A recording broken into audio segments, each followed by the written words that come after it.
Fala, sucesso! Que bom te encontrar! Mais uma edição. Sim, nosso podcast trazendo mais uma entrevista, mais um bate-papo, na verdade, né? Mais um episódio. Eu quero que você preste muita atenção, porque vamos falar sobre um assunto de suma importância: a sua saúde. Como cuidar bem da sua saúde, prevenir os males, as doenças e, de uma forma especial, o câncer. Estamos recebendo, um prazer receber a doutora Fernanda Tolentino, que é oncologista. Bem-vinda, doutora! Muito obrigada, o prazer é todo meu de estar aqui. Um assunto muito especial, muito importante é a nossa saúde, né? A gente tem a impressão de que as redes sociais têm ajudado também os meios de comunicação, as pessoas a darem mais atenção para a sua saúde, mas quando a gente olha os números, a gente fala, eita, tem que melhorar mais ainda, né? Tem que estar mais atento. Principalmente quando o assunto é o câncer. Eu digo principalmente, não somente pela preocupação que o câncer traz, doutora, mas também porque muitos tipos de câncer poderiam ser cuidados com maior antecedência ou até prevenir, como é o caso do câncer de pele, né? Sim, com certeza. E não só como o câncer de pele, tem diversos cânceres que são evitáveis e a gente tem que focar principalmente nesses para a gente tentar diminuir as taxas. Então, o câncer de mama a gente tem rastreio, o câncer de colo uterino é um câncer também totalmente prevenível, a gente tem vacina para HPV, acho que a gente pode falar aqui de diversos tumores que a gente pode tentar mudar essas estatísticas. Tem um dado que eu acho que é interessante a gente trazer, que a gente tem uma estimativa para 2045, que a gente vai ter em torno de 30 milhões de casos. Então, a incidência de câncer vai aumentar muito. Hoje em dia, a gente tem em torno de 20 milhões. Então, assim, é um aumento expressivo e muito importante. Talvez maior até do que a estimativa do aumento da população, talvez. Sim, muito grande. Isso não é o dado do Brasil, isso é um dado mundial, é importante a gente deixar.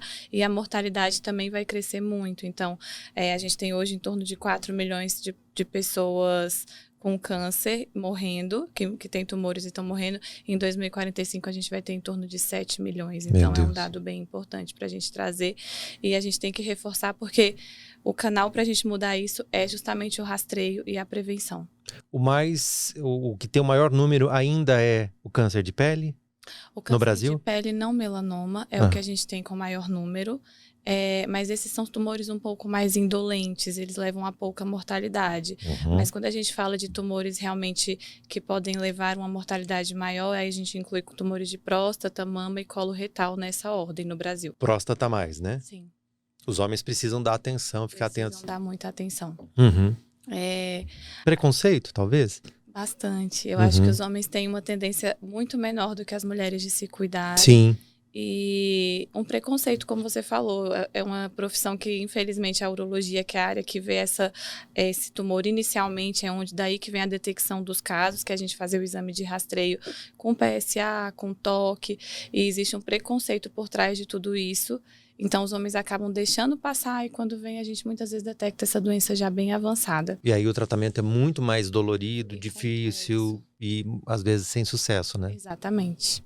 Mas pegando lá no início, a chance de recuperação é praticamente total, né? Com certeza.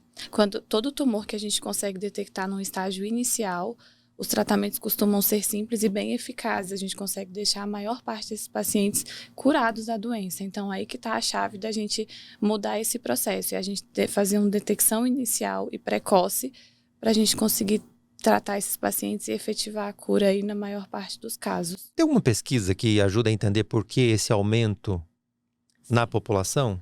Sim, são alguns fatores, nem todos são ruins, então isso é importante a gente frisar. Então, por que a gente está vendo aumento de casos? Eu vou falar primeiro os bons. O primeiro é porque a gente está vivendo mais. Certo. Então, quanto mais velho a gente fica, mais tumores a gente tem.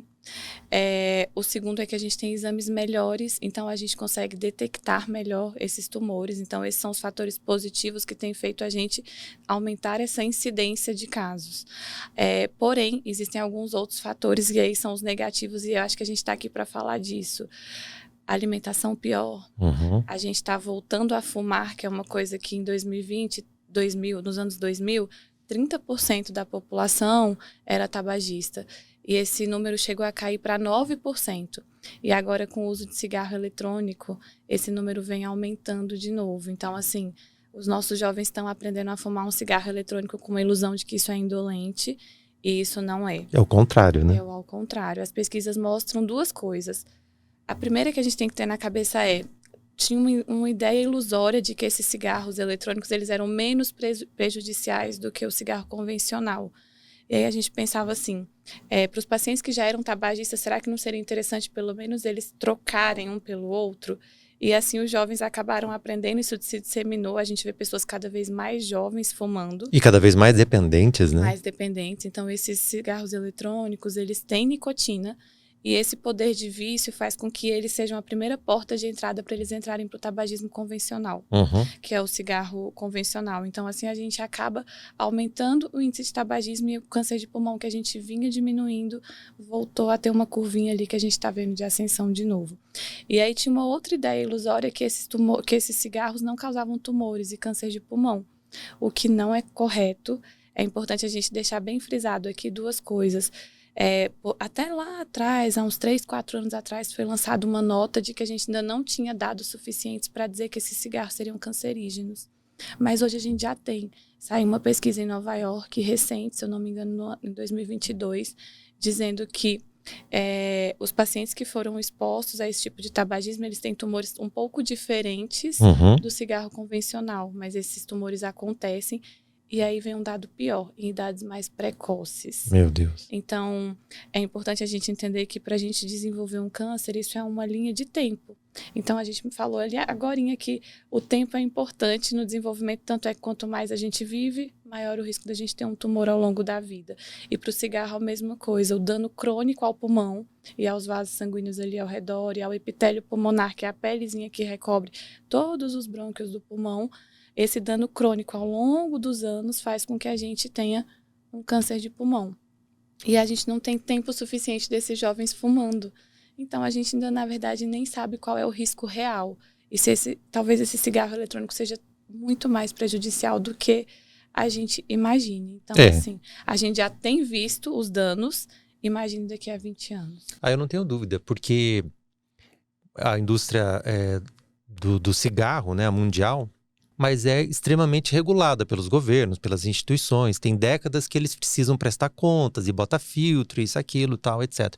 Essa indústria do cigarro eletrônico, ela não tem regulação nenhuma. Então, o que a pessoa está botando para dentro, ela nem imagina o que tem ali, né? Exatamente. Então, a conta vai chegar num momento e vai ser muito alta, né? E tem estudos, assim, não com seres humanos, com o ser humano maior que a gente tem esse, de Nova York, mas a gente também tem estudos com ratinhos. E nos ratinhos essa exposição foi sim cancerígena. E o problema é que o cigarro a gente ainda consegue contabilizar quanto a gente está fumando. Agora o vapor as pessoas não têm tanta noção, porque eles medem por tragada. E tem uma estimativa de que mais ou menos a cada 1.000 tragadas é como se você tivesse fumado em torno de 5 a 6 maços. Mas isso é muito variável, porque aquele conteúdo que a gente coloca dentro do vape, cada um tem uma substância diferente, cada um tem uma quantidade. Veneno. Então, a gente não consegue garantir. O que se acredita é que talvez eles tenham menores quantidades dos mesmos fatores que a gente tem, das mesmas substâncias que a gente tem no cigarro, só que talvez em quantidades menores. Então, a gente não está diminuindo o problema, a gente está aumentando o problema. E tem uma coisa que é muito importante, que assim, é difícil não difícil, mas é menos comum você ver uma pessoa com menos de 18 anos fumando um cigarro convencional, porque isso é socialmente mal aceito. Mas o vape não, você vê menino de 14, de 13, isso não é, né, socialmente, isso infelizmente não está sendo, eles fazem isso justamente para entrar no grupo de amigos. Sim, socializar. Então, eles estão entrando muito precoces e a gente não sabe os danos dessas pessoas quando elas tiverem 40, quando elas tiverem 50 anos. Eu acho que esse é um fator importantíssimo da gente conversar aqui, porque é uma causa muito importante. Muito importante. E quem tem essa capacidade de influenciar, né, os artistas, as celebridades e tal, dá atenção, os meios de comunicação, dá atenção a esse assunto. Porque muito do que a gente vê hoje de problema causado pelo cigarro, pelo tabagismo, veio da glamorização, principalmente do cinema, da música, que o cigarro tinha. Havia uma época que fumar era chique. Com o tempo, isso passou a ser extremamente cafona. Agora, há uma corrente da música, do entretenimento também, que quer dar a entender que é legal, que é moderno fumar essa porcaria, mas é muito feio, então vamos parar com isso. E uma coisa que me preocupa muito também, doutora, é que o cigarro, ele tem um odor bem característico e que incomoda muito quem está em volta, né? O eletrônico não tem esse mau cheiro, então a possibilidade de fazer mal para as pessoas em volta é muito maior, porque a pessoa fica inalando aquilo lá também. Na verdade, é o oposto, né? Ele tem várias essências diferentes e é legal, em teoria, para essa população que está usando esse vape. É legal você testar várias essências, ter vários cheiros e, assim, não incomoda nada, o que faz com que as pessoas fumem mais. Então, isso preocupa não só quem está usando, como quem está em volta, porque às vezes você nem percebe que você está recebendo aquela exposição àquela fumaça, àquela inalação. Inclusive, existe já uma doença que é só relacionada ao uso dos vaporizadores. Meu Deus. Que é porque o cigarro tem uma característica diferente deles. Os cigarros, eles são secos. E o vaporizador, ele é à base d'água. E tem uma doença que é como se ela umedecesse o pulmão. Meu Deus. Isso não está relacionado com câncer, mas é importante a gente falar também, porque esses pacientes ficam dependentes muitas vezes de oxigênio a longo prazo. E é como uma doença nova. Tudo que é novo, a medicina está aprendendo a tratar. Então, a gente está vendo pacientes jovens cada vez mais debilitados. Então, cigarro é uma coisa que hoje me preocupa no sentido de a gente vinha diminuindo a preocupação, porque a população vinha aprendendo. Ficou feio fumar, era desagradável, tinha que fumar do lado de fora, tudo mudou. Você não podia mais fumar em ambiente fechado, não era mais legal. E agora... E o Brasil é muito exemplar nessa regulamentação, né? Exatamente. Como eu te falei, o número vinha caindo e a gente se tornou um dos países com menos tabagismo, com essa taxa de 9%. E agora a gente está vendo isso daí ascender de novo. Você deve ter vivido isso, de repente ir para fora do país, né? E você chega assim num lugar, sei lá, Europa, Estados Unidos, e as pessoas fumando em lugar fechado, você fala, poxa, que ruim isso e tal. E o Brasil não, né? Há muito tempo já que a gente tem essa questão de não fumar em lugar fechado e tal. É um regresso mesmo preocupante. Bom, essa entrevista está sendo apresentada hoje, dia 8, e hoje é uma data importante no combate ao câncer. Uma data que marca uma iniciativa da Organização Mundial de Saúde em relação à atenção ao câncer, não é isso? Com certeza. E a organização, eu gosto muito desse dia. Eu falo que esses dias que são criados, por exemplo, e meses também, porque a gente agora tem os meses e cada mês representa um tumor. Eu falo que isso traz, o câncer é muito estigmatizado. E esses dias e esses meses com cores, por exemplo, Outubro Rosa, uma oportunidade excelente a gente falar de câncer de mama, Novembro Azul, para a gente falar de câncer de próstata, Dezembro Laranja de câncer de pele. São meses que a gente consegue tirar um pouco do estigma da doença que ninguém quer falar. Eu brinco que quando eu chego nos locais e falo assim, sou oncologista. O meu namorado é cirurgião. Quando ele fala, sou cirurgião, e eu falo, eu sou oncologista, ninguém quer conversar comigo. Todo mundo fala, ai, você é a médica que eu não quero de jeito nenhum, nunca na minha vida. Minha mãe fala, por que você não fez dermatologia, minha filha? Porque dermatologia todo mundo quer. Então, eu sou a pessoa que, quando chego no lugar, ninguém quer falar, mas é justamente o contrário. Esses dias trazem pra gente a oportunidade de falar desse assunto que é tão importante e a gente tem que tirar o estigma dessa doença, por 2 motivos. O primeiro porque, como eu falei, a gente agora tem como prevenir, tem como rastrear muitos tumores. E a gente descobrindo precocemente isso fica mais fácil. E o segundo porque a gente tem tratamentos mais efetivos. E não só tratamentos, mas meios de prevenção que é importante a população saber. Então, assim como a gente falou do tabagismo, a gente tem que falar da obesidade. A obesidade é um dos maiores fatores de risco para a gente desenvolver tumores, especialmente de mama. Eu acho que se a gente pegar a população brasileira, mais das metades das mulheres não tem noção disso. Então, se a gente fizer atividade física regularmente todos os dias, o risco da gente desenvolver um tumor, ele diminui em torno de 30%. Então, imagine eu falar assim, tem uma pílula, um remédio que se eu te der todo dia de manhã, você vai ter menos 30% de chance de ter tumor. Você não ia querer tomar ele todo dia? Com certeza. Ele existe, é só a gente fazer atividade física todos os dias. Então, assim, é muito... Não é, nem todo mundo gosta, nem todo mundo acha bom, nem todo mundo acha gostoso, mas é um fator fácil da gente mudar. E eu falo que a atividade física não precisa ser paga. É ótimo quando a gente consegue fazer musculação, quando a gente consegue fazer pilates, mas a gente pode fazer uma caminhada. 40 minutos todos os dias e a gente vai estar mudando a vida de milhões de brasileiros. Então, é super importante. E está disponível para todo mundo. Disponível para todo mundo. Então, assim, super importante. Acho que é válido as pessoas saberem que a gente está diminuindo o risco de forma expressiva com o simples fato de estar fazendo atividade física. Outra coisa que é importante também é a alimentação. A gente muitas vezes não se atenta, mas a gente está comendo diversas coisas que não deveria estar comendo. Então, por exemplo, embutidos e enlatados, a própria OMS que faz esse dia, ele classifica os alimentos em categorias 1, 2 e 3, baseado no risco de que esses alimentos têm de se desenvolver um tumor. E, por exemplo, os embutidos, como salame, presuntos, enfim. Tem um risco assim, categoria 1. Na categoria 1 tá o cigarro. Eita! Então a gente não está sabendo o que a gente está comendo. É muito importante a gente entender, porque acho que se a população tivesse essa noção, eles diminuiriam o consumo desse tipo de alimento. E, assim, recentemente, há 3 anos atrás, a OMS reclassificou o bacon e colocou como categoria 1 também.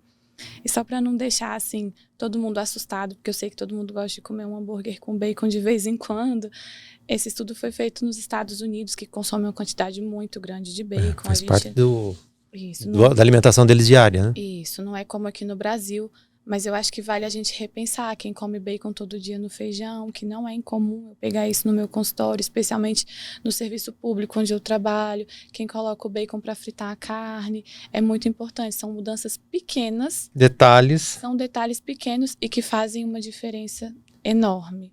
Então, carne vermelha, o consumo de carne vermelha não é proibido, mas ele aumenta o risco de câncer de intestino.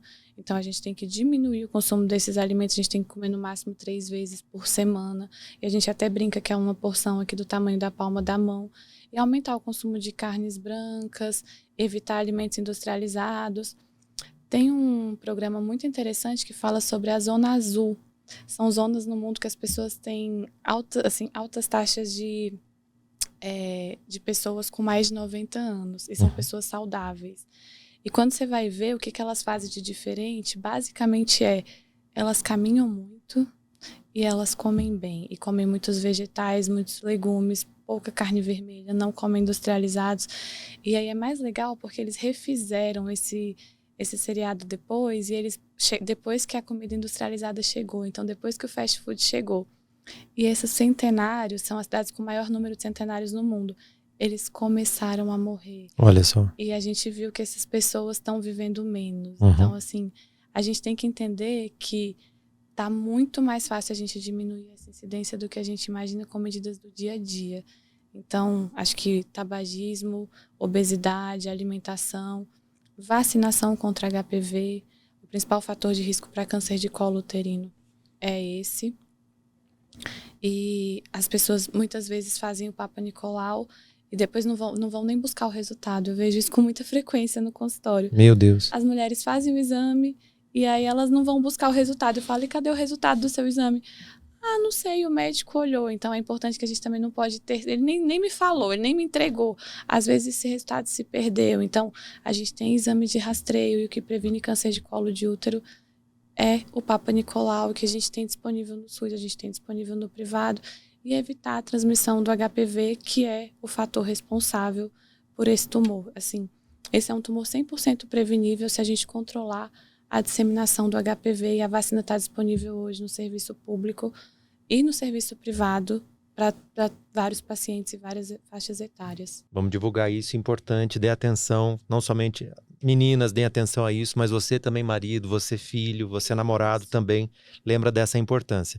Vou voltar um pouquinho aqui, se você me permitir, na alimentação, porque normalmente a gente associa a alimentação à comida, mas também quando a gente fala de alimentação a gente tem que pensar no que se bebe. O álcool também é um fator brutal no aumento do risco de câncer, imagino, né? Com certeza. Com certeza.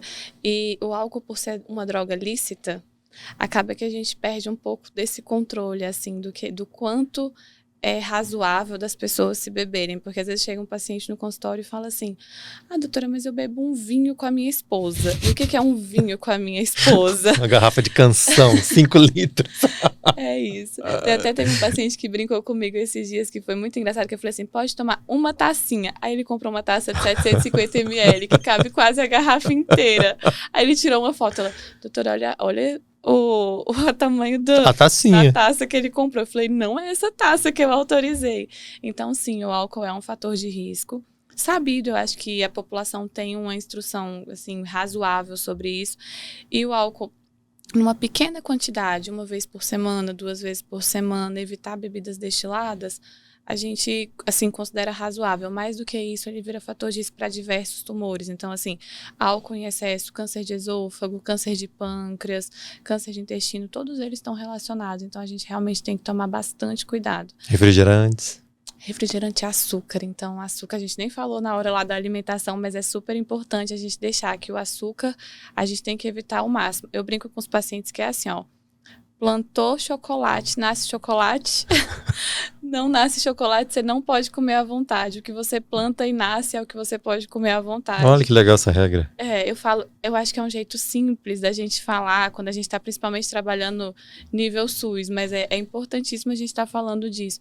O açúcar, eu falo que ele não é um vilão 100%, mas a gente tem que tomar bastante cuidado com ele. Uhum. Então, para os pacientes que já são oncológicos, a gente tenta restringir o máximo que a gente conseguir. Eu falo que tudo na vida é moderação. Então, é achar o equilíbrio. Não é assim, aniversário do meu filho, eu não posso comer um brigadeiro? Pode, equilíbrio, né? mas eu não vou comer um chocolate todos os dias. Então, refrigerante, açúcar, industrializados, eu falo, se puder evitar. Eu brinco muito com eles. Se plantar, salgadinho nasce, salgadinho não nasce. Então, a gente tenta evitar. Uhum. Acho que a alimentação é um pilar importante para a gente estar falando. Bom, existem muitos tumores que são completamente assintomáticos. Que tipo de cuidado a pessoa pode ter? E que tipo de passos, assim, vamos colocar aí, todo ano é importante dar?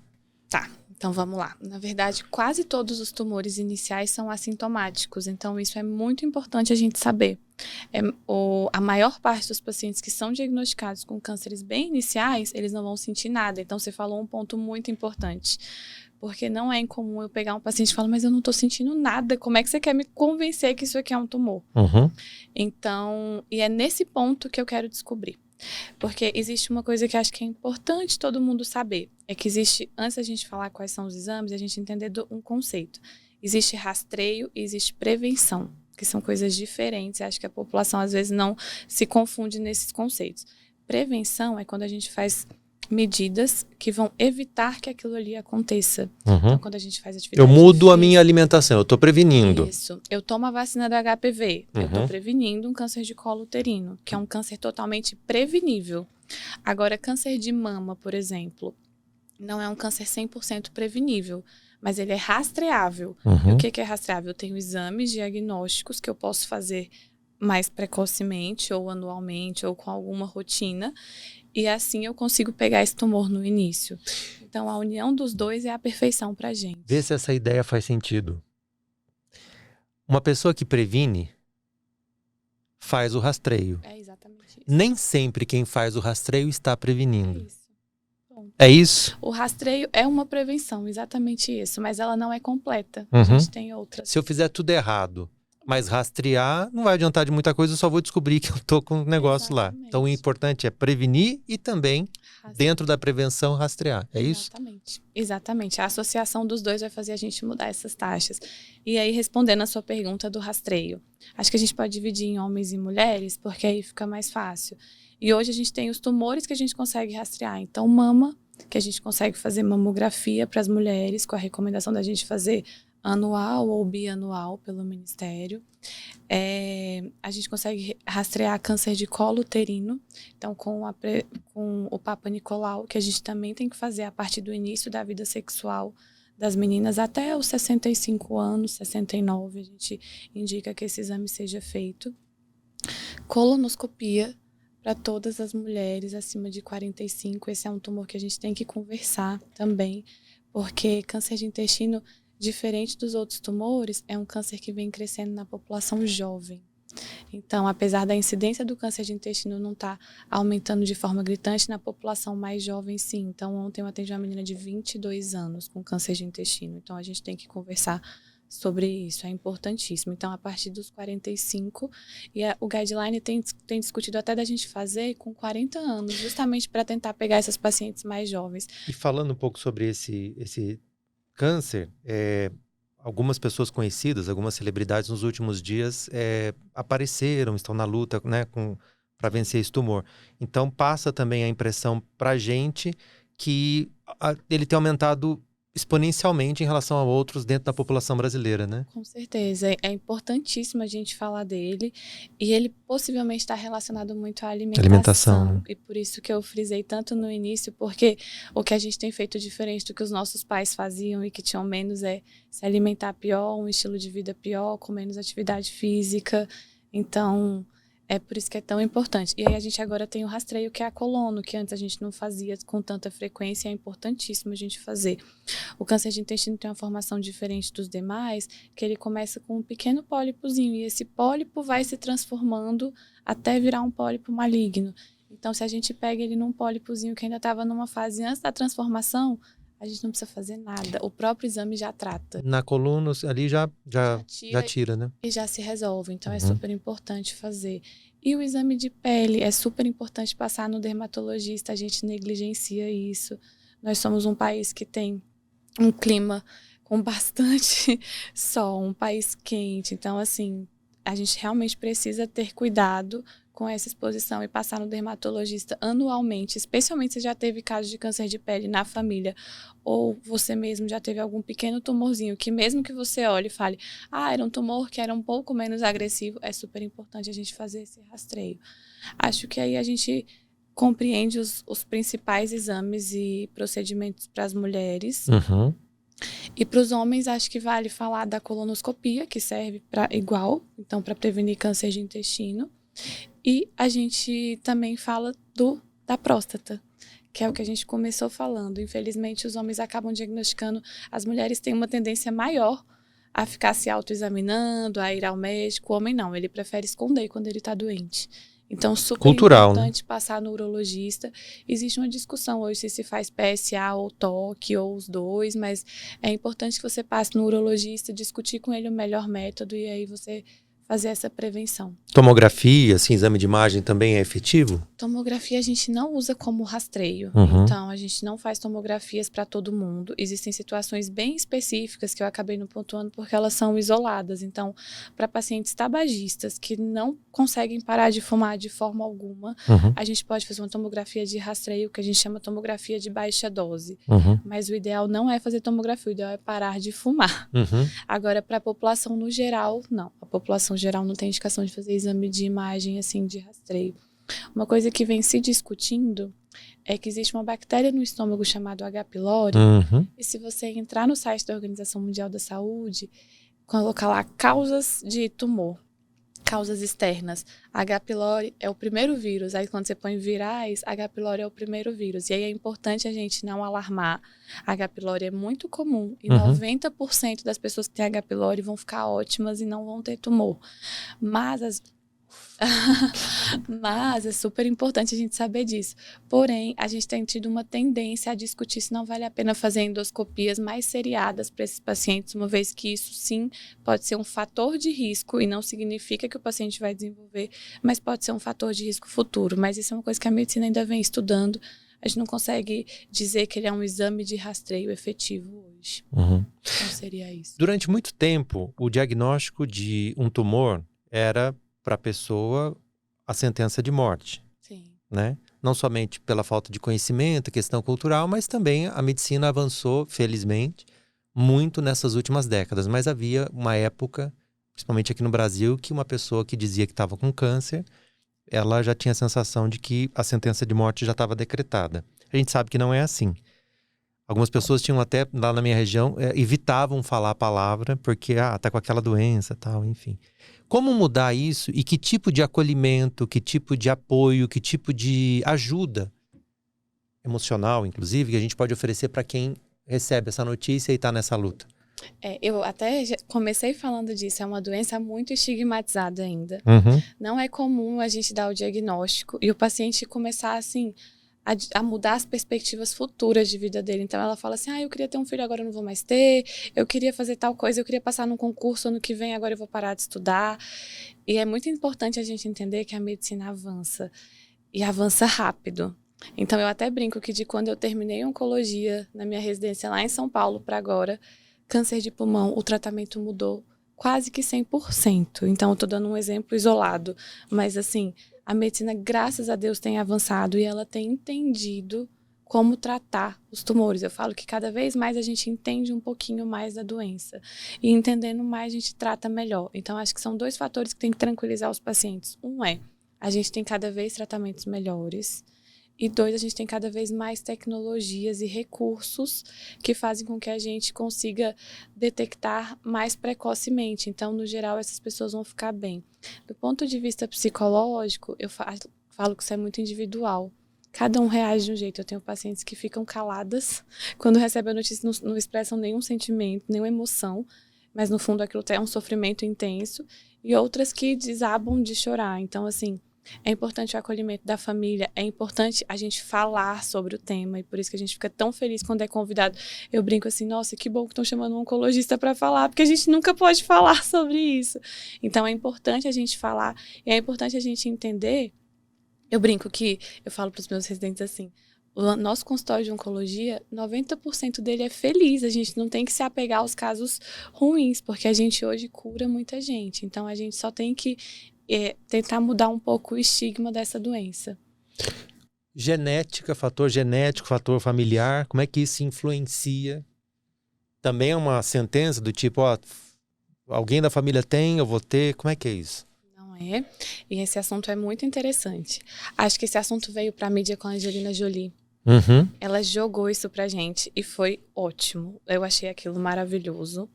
Ela mostrou, a gente viu uma mulher daquela famosa, bonita, cheia de sucesso, mostrou uma fragilidade enorme dela. Ela tem uma mutação genética que se chama BRCA. E as pessoas têm problemas, as pessoas têm diferenças, as pessoas têm doenças. E eu achei muito bom ela ter colocado aquilo, porque as pessoas que têm um tumor na família, elas já ficam super alarmadas. E aí, o que é importante a gente entender da condição genética? Não é uma sentença, mas ela exige um cuidado a mais. Uhum. Então, esses exames de rastreio que a gente conversou, para quem tem alguma alteração genética, então eu tenho uma mãe e uma irmã que teve câncer de mama, o meu rastreio não vai ser igual de quem nunca teve um câncer de mama na família. Eu tenho um tio, uma avó com câncer de intestino, o meu rastreio também vai ser diferente, a minha colono vai ser com menos tempo de intervalo. Então é super importante. E a gente já tem exames que detectam mutações que geram o tumor. E hoje, não são todos os pacientes, é importante a gente entender que só em torno de 2 a 10% dos cânceres têm uma característica genética, mesmo que a gente tenha vários casos na família, mas hoje a gente consegue prevenir. Então, se eu descubro que eu tenho um caso na família, eu faço o teste genético e eu vejo que é positivo, eu rastreio esse paciente diferente. Eu falo que quem tem essa mutação hoje é privilegiado, porque a gente consegue rastrear de forma diferente. Eu não falo, as pessoas geralmente falam, ai meu Deus, agora é uma sentença? Não, isso não é uma sentença. Se você vier a desenvolver, a gente vai descobrir de forma mais precoce, desde que você esteja fazendo seus exames de rastreio direitinho. Então, uma vez fizeram uma analogia que eu achei bem interessante. Imagine um local em que existe uma boa estrutura de polícia, de segurança. E as pessoas ali que trabalham nessa área são muito engajadas. Porém, descobre-se que naquela área já teve uma ocorrência de furto, por exemplo. O que vai acontecer? Aquelas pessoas que são engajadas estarão mais atentas. É exatamente isso. Né? Ah, nesse lugar nunca teve assalto, nunca teve nada. Vou dormir com a porta aberta porque aqui nunca teve nada. E aí, às vezes, a pessoa fica mais vulnerável a ser vítima de uma violência. Então, a pessoa que talvez não tenha um caso na família, ela fica relaxada e não investiga, não apura, não rastreia, né? Com certeza. E quem já tem o caso já fica mais atento, já passou pela experiência. Não dá mole. Não dá mole, exatamente. Então, não é uma sentença, é super importante e às vezes é um privilégio, no sentido de que a gente consegue rastrear e fica super atento para essas pessoas. Efeito colateral positivo. É exatamente isso. E a Angelina Jolie fez uma coisa bem interessante. Ela tirou as mamas e os ovários na época, que para a mutação dela é uma forma de prevenção. Então, achei muito interessante ela ter coragem de falar, porque isso no consultório ainda é um tabu. É um dado triste, mas em torno de 70% a 80% das pacientes com câncer de mama, elas são abandonadas durante o tratamento. Meu Deus. Pelos esposos.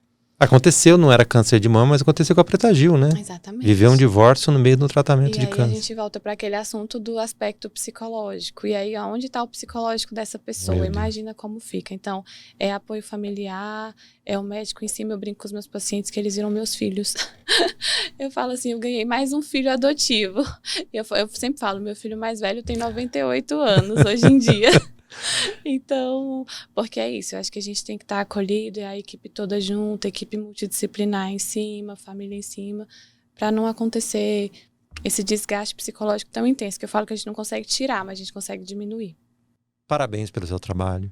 Obrigada. Muito importante mesmo. Significativo demais, não somente para aquelas pessoas que estão sendo tratadas, mas para os familiares e, num segundo momento, para toda a sociedade. Parabéns. Vocês são verdadeiros anjos das nossas vidas e a gente fica muito grato por esse alerta, esse cuidado especial em divulgar essa questão e trazer também não somente esclarecimento, a informação, como também a tranquilidade para se lidar com esse desafio que toda a sociedade enfrenta. Parabéns. Para quem quer entrar em contato, saber mais a respeito desse assunto, do seu trabalho, como é que faz, doutora? Eu tenho um Instagram, meu Instagram é Fernanda Tolentino, pode ficar à vontade para seguir lá. E também eu trabalho na Oncoclínicas e tenho consultório lá em algumas unidades, então é só procurar que a gente está sempre por lá para atendê-los e tirar qualquer dúvida. Inclusive, uma coisa bem interessante é que a gente vem abrindo um ambulatório de rastreio. Uhum. Então, não é para pacientes oncológicos, isso é um projeto incipiente ainda, mas não é um ambulatório oncológico. É um ambulatório que o paciente chega lá sem nenhum tumor e a gente só vai fazer os exames de rastreio oncológico, porque a gente faz muito check-up cardiológico, check-up com clínico, e a gente esquece do check-up oncológico, que é super importante. Então, para quem tiver interesse, a gente está lá. Que bom. De portas abertas. Mais uma vez, parabéns e muito obrigado. Batemos um papo, conversamos aqui com a doutora Fernanda Tolentino, oncologista, sobre esse assunto tão importante. Hoje, inclusive, Dia Mundial de Combate ao Câncer. Importante darmos atenção a esse assunto. Obrigado pela sua audiência, pela sua atenção também. A gente volta com mais Fala Sucesso. Valeu!